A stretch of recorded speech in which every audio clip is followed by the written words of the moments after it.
తొందరగా పెళ్ళి అవుతుంది, మంచి భార్య దొరుకుతుంది, చల్లగా శివశక్తులు, హిజ్రాలు, అదేవిధంగా జోగిజలి యొక్క ఫీలింగ్స్ ఎలా తెలుసుకుందాము. ఒక్కసారి మా హిజ్రాలు ఇక్కడే ఉన్నారు, ఫీలింగ్ ఎలా చెప్తున్నారు? చాలా బాగుంది. ప్రతి సంవత్సరం లాగే ఇప్పుడు కూడా శివరాత్రి అంగరంగ వైభవంగా జరిగింది. అది మాటలు చెప్పడం లేదు, మీరు అందరితో చూస్తూనే ఉన్నారు. ఇంకో ప్రత్యేకత ఏంటంటే క్రితంసారి కంటే ఇక్కడ ఏర్పాట్లు ఇప్పుడు చాలా బాగా జరిగినాయి. యోగులైనా ట్రాన్స్జెండర్స్నైనా ప్రత్యేకంగా తీసుకురావడం, పట్టవస్త్రాలతో సహా మమ్మల్ని కూడా తీసుకురావడం అనేది జరిగింది. అది చాలా సంతోషకరమైన విషయంగా మేము భావిస్తున్నాం. తెలంగాణ ప్రజలందరికీ నమస్కారం. ఈరోజు వేములవాడ శివ కళ్యాణం జరిగిందండి. దానిలో మీకు అందరికీ తెలుసు, మేము పార్టిసిపేట్ చేస్తాము జోగిలందరం కలిసి.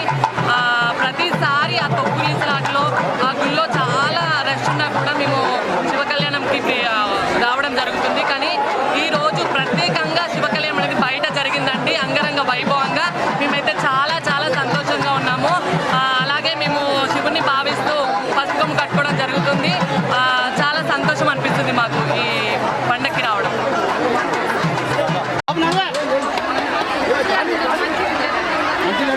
మంచి